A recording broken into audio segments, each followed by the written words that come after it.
నమస్తే, welcome to ఒకటి. ప్రస్తుతం మనతో పాటు సీనియర్ జర్నలిస్ట్ నాయకులు ఇస్మాయిల్ సార్ ఉన్నారు. ఒకసారి మాట్లాడదాం. సార్ చెప్పండి, 30 ఏళ్ల సుదీర్ఘ పోవడం తర్వాత ఒక మంచి తీర్పు అయితే వచ్చింది వీళ్ళకి అనుకున్నాక, ఎందుకు ఈ మాలలు అసంతృప్తిగా ఉన్నారు దీనిపై? ఇక్కడ నేను చెప్పదలుచుకున్న అంశం ఏమిటంటే 30 ఏళ్లుగా ఒక్కడుగా కదిలి లక్షలాది మందిని కదిలించి ఒక న్యాయమైన డిమాండ్ను తీసుకొని తర్వాత ఒక ప్రజాస్వామికమైనటువంటి విలువలతో కూడినటువంటి ప్రజల ఆకాంక్షను తీసుకొని ఏదైతే అణగారిన కులాలు అయితే 58 కులాలు ఉన్నాయో వాటిని కలుపుకొని న్యాయబద్ధంగా పోరాటం చేసి ఇవాళ మందకృష్ణ మాదిగ నాయకత్వంలో ఎంఆర్పిఎస్గా తర్వాత ఒక సామాజిక ఉద్యమకారుడిగా ఈ న్యాయమైన డిమాండ్ పరిష్కారం కోసం ఆయన ఎక్కని గడపలేదు తొక్కని గడపలేదు అని అంటారు కదా, అన్ని చోట్లకు మందకృష్ణ మాదిగ గారు వెళ్ళారు. ఇవాళ అత్యున్నత న్యాయస్థానం కూడా అనుకూలంగా తీర్పిచ్చింది. ప్రధానమంత్రి స్వయంగా మద్దతు తెలియజేసినారు. రాష్ట్ర శాసనసభలో ముఖ్యమంత్రి స్వయంగా తన శాసనసభలో ప్రకటించినారు కూడా. ఇంకా ఇంత జరుగుతున్నప్పుడు కూడా జాప్యం జరుగుతుంది అని అంటే కొన్ని అనుమానాలు అపోహలు వస్తున్నమాట నిజమే. కానీ ఎవరైతే అడ్డుకోవాలని ప్రయత్నం చేస్తున్నారో ఆ అడ్డుకునేటటువంటి శక్తుల ఆలోచన ఏమిటనే విషయం ప్రభుత్వాలు గుర్తించాల్సిన అవసరం ఉన్నది. తర్వాత ఇది న్యాయబద్ధమైన డిమాండ్ కాబట్టి కేవలం మాదిగలు మాత్రమే కాదు, మాదిగలతో ఉన్నటువంటి 58 కులాల దళిత సామాజిక వర్గాలే కాదు, ఇవాళ బీసీలు మైనారిటీలు అన్ని వర్గాలు కూడా కలిసి వస్తారు. రెడ్డి సంఘాలు అగ్రకులాలని చెప్తున్న బ్రాహ్మణులు వైశ్యులు కూడా ఇది న్యాయమైన డిమాండ్, ఇది ధర్మయుద్ధం జరుగుతుంది, ఇటు నిలబడాలని వస్తున్నారు. ఈ క్రమం లోపల ఒకరిద్దరు అడ్డుకుంటున్నారు కాబట్టి మేము ఆపుతామంటే అంతకంటే అవివేకమైన చర్య ఏముంటుంది కదా.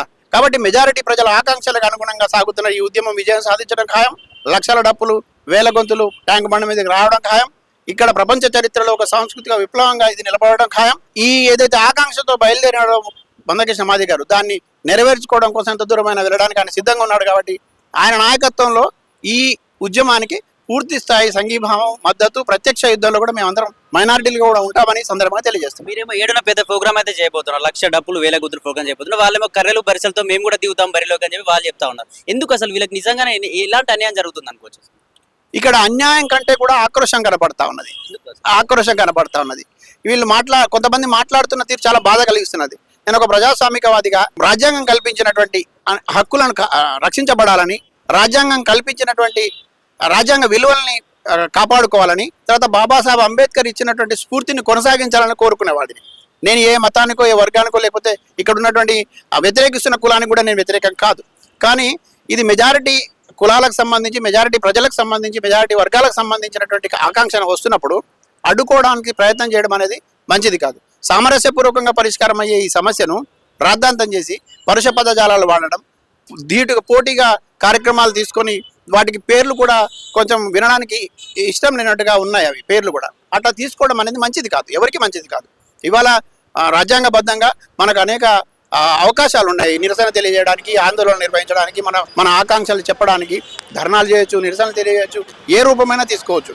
కానీ దాడుల రూపం అనేది కానీ, పరుష పదజాలం మాట్లాడడం అనేది కానీ, లేకపోతే అంతం చేస్తామనేటువంటి మాటలు మాట్లాడడం కానీ, మందకృష్ణతో పాటు ఆయనకు మద్దతు ఇస్తున్నాడు మాలాంటి వాళ్ళపైన కూడా మాట్లాడడం అనేది ఇది బాధాకరం. ఎందుకంటే డాక్టర్ బాబాసాహెబ్ అంబేద్కర్ మనకు మాట్లాడే హక్కు ఇచ్చినాడు, జీవించే హక్కు ఇచ్చినాడు, మన ఆకాంక్షలు వెలిబుచ్చేటటువంటి హక్కు ఇచ్చినారు, అవసరమైనప్పుడు నిరసన తెలియజేసేటటువంటి హక్కు ఇచ్చినాడు, న్యాయం పొందడం కోసం ఎంత దూరమైన వెళ్ళే హక్కు ఇచ్చినాడు.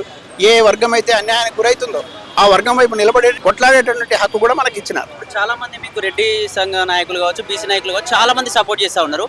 కొందరు బ్రాహ్మణులు కూడా మీకు సపోర్ట్ చేస్తూ ఉన్నారు. మరి వీళ్ళు అందరూ రాజకీయ వ్యభిచారులను మాట్లాడుతూ ఉన్నారు. దీన్ని ఎట్లా నేను అట్లాంటి పదాలు వినడానికి ఇష్టపడను, మాట్లాడడానికి కూడా ఇష్టపడను. అది వాళ్ళ విజ్ఞతకు వదిలేస్తున్నా. కానీ ఇది న్యాయమైన డిమాండ్. మందకృష్ణ మాదిగ ఒక్కడు కాదు లక్షలాది మందిగా ఉన్నటువంటి ఆ వర్గానికి అనుకూలంగా ఇవాళ న్యాయమైన డిమాండ్ కాబట్టి కోట్లాది గొంతులు లేచి మాట్లాడుతూ ఉన్నాయి. కోట్లాది మంది ప్రజలు కూడా యుద్ధ క్షేత్రంలోకి వచ్చి నిలబడడానికి సిద్ధంగా ఉన్నారు. ఇది ఒక న్యాయబద్ధమైన డిమాండ్, న్యాయ పోరాటంగా చూడాలి. ఆ న్యాయం గెలిపించడం కోసం మేము అందరం కలిసి వస్తున్నాం. వాళ్ళ వాదన ఏంటంటే అంబేద్కర్ భావజాలంలో నడిచే మందకృష్ణ మాదిగ గారు బీజేపీకి ఎందుకు సపోర్ట్ చేయాల్సి వస్తుంది, ఎలక్షన్స్ లో కూడా బీజేపీకి ఓటేయండి అని చెప్పి ఎందుకు ప్రచారంలో పాల్గొనాల్సి వచ్చిందని చెప్పి వాళ్ళ వాదన. మందకృష్ణ మాదిగ గారు నేను ఈ మధ్య కాలంలో దగ్గరగా చూస్తున్నా, ఆయనతో కలిసి నడుస్తూ ఉన్నా, ఆయనతో కలిసి చాలా చర్చల్లో కూడా పాల్గొంటా ఉన్నా, ఆయన మాట్లాడిన సభల్లో కూడా నేను ఉంటా ఉన్నా. ఆయన పదే చెప్తా ఉన్నారు, నా మెడలో కండువ మారదు, నేను పార్టీలు మారను, నేను ఏ పార్టీకి చెందిన వ్యక్తిని కాదు, నేను ఏబిసిడి వర్గీకరణ సాధించడం కోసం అన్ని పార్టీల దగ్గరికి వెళ్ళాను, అట్లాగే భారతీయ జనతా పార్టీ దగ్గర కూడా వెళ్ళాను, తెలుగుదేశం పార్టీకి వెళ్ళాను, తెలుగుదేశం కార్యకర్తగా లేను, పార్టీలో చేరలేదు, కాంగ్రెస్ వాళ్ళ దగ్గరికి వెళ్ళాను, కాంగ్రెస్లో చేరలేదు, బీజేపీ వాళ్ళ దగ్గరికి వెళ్ళాను, బీజేపీ పదే అని చెప్తున్నా. మళ్ళీ ఒక రకమైన దాన్ని బూచిగా చూపెట్టి కొన్ని వర్గాలను దూరం చేయడానికి చేస్తున్నటువంటి కుట్రగానే నేను ఇది భావిస్తా ఉన్నా. ఇది ఇటువంటి మాటల్ని విజ్ఞులు కలిగినటువంటి ప్రజలు, చైతన్యవంతమైనటువంటి ఈ ప్రాంత ప్రజలు నమ్మే పరిస్థితులు కూడా లేరు. ఒకరిద్దరు చేస్తున్న ఆరోపణలే కానీ నిజంగా ఆ సామాజిక వర్గంలో కూడా మెజారిటీ వర్గాలు దీన్ని స్వాగతిస్తూ ఉన్నాయి. వివాదాలు కోరుకోవట్లేదు ఎవరు కూడా. వివాదాలకు పోవాలని కానీ దీని వివాదాలు సృష్టించాలని కానీ ఎవరు కోరుకోవట్లేదు. మీరు చేసిన ప్రోగ్రామ్ కి ప్రభుత్వం అనుమతి ఇచ్చిందా సార్? కొందరు ఏంటంటే ఆటంకాలు వచ్చే ఛాన్స్ ఉందని చెప్పి ప్రచారం జరుగుతా ఉంది.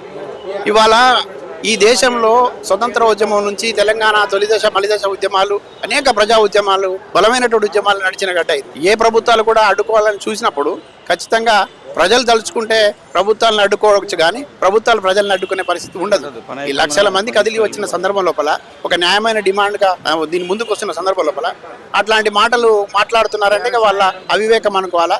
ఇక వాళ్ళని చూసి జాలిపడడం తప్ప దాని గురించి మాట్లాడడం కూడా అనవసరం అనిపిస్తుంది నాకు. చివరిగా ఈ మాలలకు కావచ్చు, ఈ వర్గీకరణ పట్ల అసంతృప్తిగా ఉన్న వారికి మీరు ఏం చెప్పాలంటే? దళితుల ఐక్యతను కోరుకున్నవాడిగా, బడుగు బలహీన వర్గాల ఐక్యతను కోరుకున్నవాడిగా, బహుజన రాజ్యం నిర్మించాలనేటటువంటి తలంపుతో ఉన్నటువంటి అంబేద్కర్ ఆలోచనలు పంచుకొని ముందుకు సాగుతున్నవాడిగా, ఈ సమాజ నిర్మాణం జరగాలని కోరుకునేవాడిగా, అంతరాలు లేని సమాజం నిర్మించబడాలని కోరుకునేవాడిగా నేను ఐక్యతను కోరుకుంటున్నాను తప్ప విచ్ఛిన్నాన్ని కోరుకోవడం లేదు. నేను ఇప్పటికైనా సామరస్యపూర్వక వాతావరణంలో న్యాయస్థానాల వద్దకు వెళ్ళి అవసరమైతే న్యాయం పొందవచ్చు, కానీ వీధి పోరాటాల్లాగానో, వీధి ఘర్షణలాగానో, లేకపోతే వ్యక్తిగతమైనటువంటి దూషణలకు, వ్యక్తిగతమైన ఘర్షణలు తీయడం ద్వారా ఈ సమస్య పరిష్కారం కాదు. ఇది మంచిది కాదు ఎవరికైనా కోరుకుంటా. నాకు కూడా చాలా బాధేస్తూ ఉంది. ఇది ఈ రకమైనటువంటి పరిస్థితి రావడం అనేది దురదృష్టకరంగా నేను భావిస్తాను.